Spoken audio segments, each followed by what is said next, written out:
இந்த வைகை வளவன் என்று கேட்கத் தொடங்கிவிட்டனர். என்னை பார்த்து பேச்சுரிமை சேனல் நண்பர்கள் அனைவருக்கும் வணக்கம். அஇஅதிமுக பொதுச் செயலாளர் எடப்பாடியாருக்கும் அமித்ஷாவுக்கும் இடையில் நடந்த பேச்சுவார்த்தை என்ன நடந்தது, எந்த மாதிரியான முடிவுக்கு வந்திருக்கிறார்கள் என்பதை பற்றி பார்ப்போம். 117 தொகுதிகள் பீகார் மாடல். அதிமுக அஇஅதிமுக குறைவான தொகுதிகளை வெல்லும். அஇஅதிமுக குறைவான தொகுதிகளை வெல்லும், அதாவது 45 தொகுதிகள். பாரதிய ஜனதா கட்சி 100 தொகுதிகளை வெல்லும். ஆனால் முதல்வர் எடப்பாடி. இந்த அக்ரிமெண்ட் முடிஞ்சதுங்க, ஓவர். அது எப்படி வெல்லும் என்பதெல்லாம் நீங்கள் கேட்கக்கூடாது. ஏன் வெல்ல முடியாது என்றும் கேட்கக்கூடாது. அதிகாரம் அத்தனையும் அவர்களிடம் இருக்கிறது. தேர்தல் கமிஷன்லேருந்து அத்தனை அவர்களிடம் இருக்கிறது. ஆகவே எடப்பாடியை அழைத்தது இந்த விஷயத்தை தெளிவாக்குவதற்கு தான். நீங்கள் வாங்க எடப்பாடி, நீங்கள் முறுக்கிட்டு போங்க, எங்களுக்கு பல வழி இருக்கு, இதைத்தான் செய்ய போகிறோம், இப்படித்தான் ஃபார்முலா, வந்தால் நீங்கள் முதல்வர், இல்லாட்டினா முதல்வர் இல்லை, நாங்கள் தான் முதல்வர், எப்படியும் கொண்டாந்துருவோம். எந்த தைரியத்தில், எந்த ஃபார்முலாவில் அமித்ஷா இதை சொன்னார், சொல்லியிருப்பார் என்று பார்க்கலாம். அதற்கு முன்பு நமது பேச்சுரிமை சேனலை சப்ஸ்கிரைப் பண்ணுங்க, மறக்காம பெல் பட்டனை அழுத்து. அப்பொழுதுதான் வெளியிடுகிற காணொளிகள் வந்து சேரும், உங்களை வந்தடையும். ஒரு விஷயத்தை நாம எல்லாருமே மறந்து விட்டோம். திராவிட முன்னேற்ற கழகம் ஒரு பெரிய பிளண்டர் மிஸ்டேக் செய்தது, அஇஅதிமுகவும் செய்தது. கடந்த 2025 பாராளுமன்ற தேர்தலில் அத்தனை தொகுதிகளிலும் வெற்றி பெற்ற திமுக ஒரு விஷயத்தை செய்தது. அவர்கள் 17C ஃபார்ம்ல எவ்வளவு வாக்கு பதிவாகியிருக்கு, தேர்தல் கமிஷன் சொன்ன வாக்கு எவ்வளவு மொத்த வாக்குகள் பதிவானது, இரண்டுக்கும் உள்ள வித்தியாசம் என்ன என்பதை எழுத்துப்பூர்வமாக தேர்தல் கமிஷனிடம் வாங்கவில்லை. சந்தேகம் எதையும் கிளப்பவில்லை. ஜெயிச்ச உடனே எல்லாம் மறந்து போச்சு அவங்களுக்கு. ஆக அந்த சமயத்தில் அஇஅதிமுகவும் தோல்விக்கு பின்பு 17C ஃபார்ம்ல எவ்வளவு இருக்கு ஓட்டு, எவ்வளவு போலாகி இருக்கு, வித்தியாசம் என்னங்கிறதையும் அதிமுகவும் பார்க்கவில்லை. இது பாரதிய ஜனதாவிற்கு ஒரு மிகப்பெரிய வாய்ப்பாக போய்விட்டது, லாபமாக போய்விட்டது. சரி, இதை இப்படியே வைத்துவிட்டு நிறுத்திவிட்டு இவங்க எப்படி பீகார் மாடல் அப்படின்னா, பீகார்ல என்ன செஞ்சாங்க, 200 தொகுதிகளில் ஒவ்வொருத்தரும் பாரதிய ஜனதா கட்சி 85, நிதிஷ்குமார் 85 பிரித்து கொண்டு ராம்விலாஸ் பாஸ்வானை தனியாக நிற்க வைத்துவிட்டு அவங்க என்ன பண்றாங்க, என்ன செய்ய வேண்டுமோ அதை செய்து சாலிடாக பாரதிய ஜனதா கட்சி 85 தொகுதிகளை வருது, 80 தொகுதிகளில் வெல்லுகிறது. நிதிஷ்குமார் 45 தான் ஜெயிக்கிறாரு. ஆனால் ஆட்சி, கூட்டணி ஆட்சி, நிதிஷ்குமார் முதல்வர். இதே மாடலை, ஃபார்முலாவை ஆந்திராவில் அப்ளை பண்றாங்க. பவன் கல்யாண், சந்திரபாபு நாயுடு எல்லாரையும் சேர்த்து அங்க இதே ஃபார்முலாவை அப்ளை பண்ணி சந்திரபாபு நாயுடு சீஃப் மினிஸ்டர், பாரதிய ஜனதா தன்னுடைய அக்கௌண்ட் ஓபன் பண்ணுது. ஒரு ட்ரம்ப் கார்டாக பவன் கல்யாண வச்சுக்கிறாங்க தங்களுடைய சித்து வேலைகளுக்காக. என்ன செய்ய வேண்டுமோ அதை செய்து விடுகிறார்கள். ஜெகன்மோகனுக்கு பலத்த அடி கொடுத்து விட்டு ஆட்சியை கைப்பற்றுகிறார்கள். அங்கே முடிஞ்சா மகாராஷ்டிராவில் தான் இது வெளிப்படுது. மகாராஷ்டிராவில் இவங்க மிகப்பெரிய தோல்வியை காங்கிரஸ் கூட்டணிக்கு தந்தவுடன் வாக்குகள் அதிகமாக போலாகியது. 75 லட்சம் வாக்குகள் என்ற உண்மை வெளிப்பட்டவுடன் தான் இது எப்படி நடந்திருக்க முடியும் என்ற ஒரு டெக்னிக்கல், ஒரு தொழில்நுட்ப ஒரு அனலைஸுக்குள்ள நம்ம போறோம். ஒரு தொழில்நுட்ப அலசல், அதை நம்ம இப்ப பார்த்துருவோம். இவங்களுடைய எரர் எங்க வெளிப்படுது, தேர்தல் கமிஷனுக்கு வெளியிடுகின்ற வாக்கு எண்ணிக்கைக்கும் இந்த 17C ஃபார்ம்ல இருக்கிற வாக்குகளுக்கும் வித்தியாசம், பெரிய வித்தியாசம். 75 லட்சம் 80 லட்சம் வாக்குகளாக இருக்கு. அப்படி என்றால் இவங்க பாரதிய ஜனதா கட்சியினுடைய பட்டன்லையோ அதோ சோ ஏதோ ஒரு பட்டனை அழுத்தி அழுத்தி அழுத்தி அழுத்தி அதிகமான வாக்குகளை போட்டாங்களா? இல்லை, அது முடியாது. அந்த மேனுவல் இது பண்ண முடியாது. அது வேஸ்ட், அது பண்ண முடியாது. ஆனால் இன்னொன்று இருக்கு, அதை செய்யலாம். என்னன்னா, முதல்ல நம்முடைய இந்த இவிஎம் மிஷின் எப்படி இருக்குன்னா, ஒவ்வொரு சின்னத்திலையும் ஒரு கால்குலேட்டர். இது கால்குலேட்டர் தான்.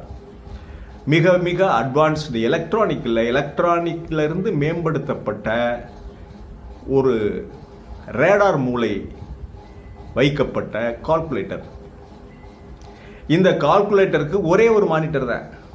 எத்தனை சின்னங்கள் இருந்தாலும் அத்தனை சின்னத்துக்கும் ஒரே ஒரு மானிட்டர். ஒரு சின்னத்தை அழுத்தின உடனே எத்தனை ஓட்டுன்னு சொல்லி அங்கே வரும்.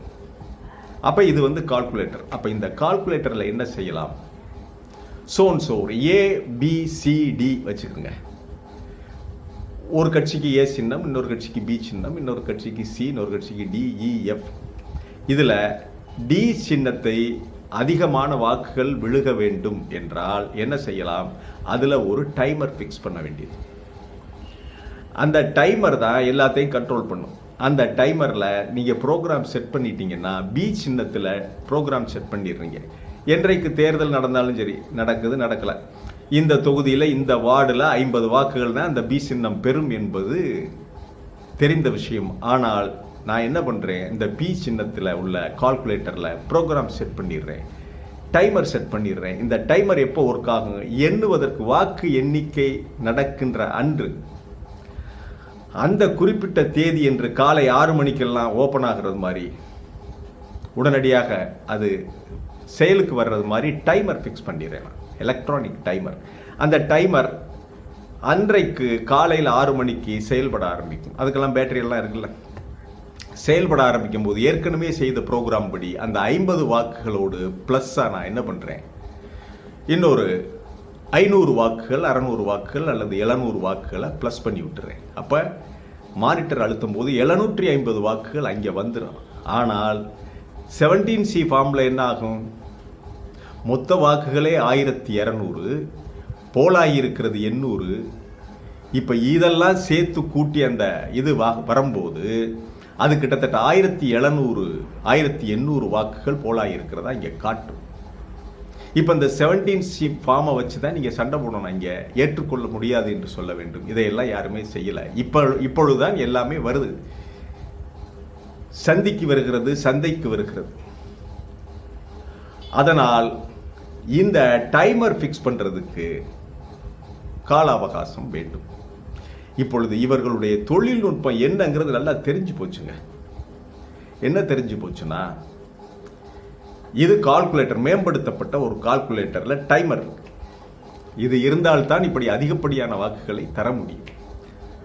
இன்னொரு விஷயம், இந்த டைமர் எல்லாமே சும்மா சென்னையிலையும் அங்கே இங்கே இதெல்லாம் இந்த சிப்பில் இந்த கால்குலேட்டர் வாங்கி சொருகலை. இதை எல்லாமே மொத்தமாக இஸ்ரேலில் அடித்து வாங்கியிருக்கலாம். ஏன்னா இஸ்ரேலில் தான் அவன் பேஜர் ஒரே சமயத்தில் பல்லாயிரக்கணக்கான பேஜர்களை வெடிக்க வச்சு 2000 பேரை கொண்டான். இதில் மிகப்பெரிய கில்லாடிகள், சித்தங்க, பெகாசஸ், அந்த ஒட்டு கேட்கும் இந்த சாஃப்ட்வேர், இதெல்லாம் அவங்க தான் கொடுத்துருக்காங்க. ஆகவே இவர்கள் என்ன செய்திருக்கலாம் என்றால், இஸ்ரேலிருந்து வாங்கியிருக்கலாம். ஒரே கம்பெனி அடித்துத்தான் தந்திருக்க முடியும். இந்த மாதிரி டைமர் இதெல்லாம் கால்குலேட்டர்லாம் ஒரே கம்பெனி தான். அதை மட்டும்தான் நான் பொறுத்துறேன். இதில் பி சின்னத்தில் நான் பொறுத்துறேன்னு வச்சுக்கிறேங்க. ஒரே டைமருங்கும் போது ஒரே கம்பெனி, அவனுடைய ஃபார்முலாவை மட்டும் தெரிந்து கொண்டால் வல்லவனுக்கு வல்லவன் வையகத்தில் உண்டு. நீ எந்த அளவு தொழில்நுட்பம் பெருசா இருக்கோ அந்த அளவுக்கு உனக்கு நேர்மறையல்ல எதிர்மறையான பிரச்சனைகளையும் உண்டு. அதை கையில் எடுத்து ஹேக் பண்ணிட முடியும். பல்லாயிரக்கணக்கான லட்சக்கணக்கான அந்த கால்குலேட்டர் சிப்புகளை ஒரே ஒரு கண்ட்ரோலில் தான் வரும். ஏன்னா ஒரே கம்பெனி தயாரிச்சது. அதனால ஹேக் பண்ணி அந்த பி சின்னத்தில் 0 ஓட்டையும் செய்ய முடியும். இது மிக மிக திறமையான ஹேக்கர்களால் செய்ய முடியும். ஆக இதுதான் தொழில்நுட்ப விஷயம். இவர்கள் செய்து கொண்டிருக்கின்ற தொழில்நுட்ப விஷயம் என்று நாம் எடை போட முடியும். இந்த தொழில்நுட்ப விஷயத்திலிருந்து தான் இவர்கள் அடுத்த கட்டமாக கடைசியாக தமிழகத்தை போட்டு பார்ப்பதற்கு வந்திருக்கிறார்கள். இப்பொழுது திமுக அரசுக்கு தான் இது மிகப்பெரிய சோதனை. அதிமுக ஏற்கனவே தோத்து போயிருக்கு. எடப்பாடிக்கு லட்டு மாறி முதல்வர் பதவிங்கிற இறைய போட்டாச்சு. அவரும் 45 தொகுதி நம்ம முதல்வருங்கிறதுல ஒத்துக்கிட்டு இருக்கிறதா நமக்கு கேள்வி. அவங்க 100 தொகுதி ஜெயிக்கிற மாதிரி இவங்க பண்ண போறாங்க. அப்படியானால் திமுகவுடைய நிலை ஆட்சியை பறிகொடுக்கும்.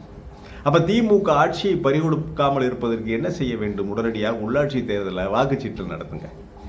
வாக்குச்சீட்டில் உள்ளாட்சி தேர்தலை நடத்தினால் எங்கப்பன் குதிரைக்குள் இல்லை என்ற கதையாக பாரதிய ஜனதாவுக்கு எந்த அளவுக்கு யோக்கியதை இருக்கிறது என்று தெரிந்து போய்விடும். ஆகவே இந்த உள்ளாட்சி தேர்தல் நடத்தாமல் தேர்தலுக்கு சென்றால் திமுக தோல்வி அடைவது உறுதி.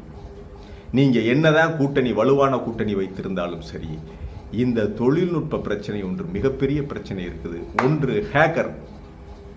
நீங்க ஹேக்கர்ஸை வச்சு பண்ண முடியுமா?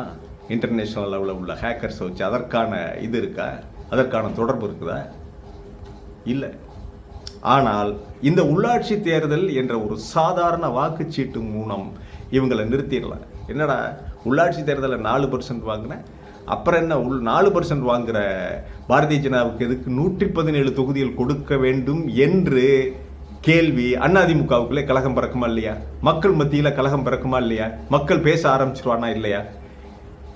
அப்ப இந்த ஃபார்முலாவை, இந்த அதிமுக பாரதிய ஜனதா கட்சி ஃபார்முலாவை அடித்து உடைத்து நொறுக்க வேண்டும் என்றால் இப்பொழுது திமுகவுக்கு கைவசம் இருக்கின்ற ஒரே ஒரு வாய்ப்பு உள்ளாட்சி தேர்தலை வாக்குச்சீட்டிலே நடத்துறது. அதை நடத்திங்கன்னா முடிஞ்சு இவர்களுடைய. அப்புறம் அதற்கு பிறகு எடப்பாடி கம்பீரமாக இல்ல முடியாது, தர முடியாது அப்படின்னு பேசுறதுக்கு ஒரு வாய்ப்பை எடப்பாடிக்கு நாம் ஏற்படுத்தி கொடுக்கிறோம். அவன் எங்க வர்றான்னு தெரிஞ்சுக்கிறங்க. முதல்ல திமுகவை காலி பண்றதுக்கு தான் வர்றான். நீங்க என்னமோ எடப்பாடியை கேலி பண்றீங்க, கிண்டல் பண்றீங்க, நையாண்டி பண்றீங்க, நக்கல் பண்றீங்க. இருக்கிற யூடியூப் பயல்கள்லாம் உங்களுக்கெல்லாம் அறிவும் கிடையாது, எதுவும் கிடையாது. சரியா? எதுவுமே கிடையாதுயா. என்ன கொடுக்குறான் உங்களுக்குன்னு எனக்கு ஒன்றும் தெரியல. ஆனால் நீங்கள் பைத்தியகாரத்தனமாக திமுகவை அழிவை நோக்கி இட்டு செல்றாங்க இந்த யூடியூபர்கள் எல்லாம். இவங்க பேச்சை கேட்கக்கூடாது. நிச்சயமாக உள்ளாட்சி தேர்தலை வாக்குச்சீட்டில் வச்சா அதிமுகவுக்குள்ளேயும் கலகம் பிறக்கும். எடப்பாடியும் தைரியமாக நின்று உங்க கூட்டணியே தேவையில்லை, 4% தான் ஓட்டு இருக்குது, எதுக்கு நீங்க என்னைய போட்டு இது பண்றீங்க அப்படின்னு சொல்லி பேசுறதுக்கு ஒரு வாய்ப்பு இருக்கும். அதை விட்டுவிட்டால் நீங்க ஏற்கனவே இந்த 17 சீம் பாமையும் 2025 தேர்தலை ஒப்பிட்டு பார்க்காத ஒரு தவறை, மாபெரும் தவறை அதிமுகவும் செய்திருக்கிறது, திமுகவும் செய்திருக்கிறது. ஆகவே இதுதான் இப்பொழுது ஃபார்முலா, அவங்க பண்ணியிருக்க ஃபார்முலா. இப்பவே அவங்க வேலையை ஆரம்பித்தால்தான் அந்த பி சின்னத்தில், நம்ம எதுக்கு கட்சியை சொல்ல, அந்த பி சின்னத்தில் செய்ய வேண்டிய, அந்த கால்குலேட்டர்களில் செய்ய வேண்டிய வேலைகளை எல்லாம் செய்து முடிப்பதற்கு இப்பொழுதே ஆரம்பித்தால் தான் முடியும். எந்தெந்த தொகுதிகளை எல்லாம் செய்யலாம், எது வாய்ப்பான தொகுதியெல்லாம் அதையெல்லாம் போட்டு அதெல்லாம் ஒரு டேலி பண்ணி கொடுக்கறதுக்கு ஒருத்தர் இருக்கார் இங்க, ரவீந்திரன் துரைசாமி. இந்த தமிழகத்தினுடைய உளவாளி, காட்டி கொடுக்கிற ஒரு உளவாளி. அவர் தன்னை RSS காரர் என்று ஏற்கனவே சொல்லிவிட்டார். ஆகவே அவருடைய துணையோடு அவர்கள் செய்வார்கள். இதுதான் நடந்து கொண்டிருக்கிறது. ஆக இதிலே மிகப்பெரிய பாதிப்புக்குள்ளாக போகுவது திமுக தான். அதிமுகவுக்கு இழக்கிறதுக்கு ஒன்றும் கிடையாது. திமுக தோல்வி அடைந்தால் அவ்வளவுதான் முடிஞ்சது. அதன் பிறகு பாரதிய ஜனதா கட்சி கொஞ்ச நாள்லயே எடப்பாடியை சிஎம்மா வச்சுக்கிட்டு, அதன் பிறகு அதிமுக உடைச்சு, ஷிண்டே ஸ்டைல உடைச்சு, அதன் பிறகு முழுமையாக பாரதிய ஜனதா கட்சியினுடைய முதல்வராக அவங்க ஆட்சியை தொடர்வாங்க 5 ஆண்டுகள். இதுதான் தமிழகத்தில் நடக்கும். அதன் பிறகு இருமொழி கொள்கையாவது, மும்மொழி கொள்கையாவது, மண்ணாங்கட்டி, அப்புறம் அறநிலையத்துறை, அது இது எல்லாம் இருக்கிற எல்லாம் வந்து சேரும். தமிழகம் பற்றி எரியும் மதச்சண்டைகள், அது இதெல்லாம் உருவாகும். இதை தடுப்பதற்கு திமுக என்ன செய்ய போகிறது என்று பார்க்கலாம். மீண்டும் ஒரு காணொளியிலே சந்திக்கிறேன். இது வாய்ஸ் ஆஃப் தமிழ் வழங்கும் பேச்சுரிமை சேனலை சப்ஸ்கிரைப் பண்ணுங்க, மறக்காம பெல் பட்டனை அழுத்துங்கள். கமெண்ட் செய்யுங்கள், ஷேர் செய்யுங்கள், பிடித்திருந்தால் லைக் செய்யுங்கள். நன்றி, வணக்கம்.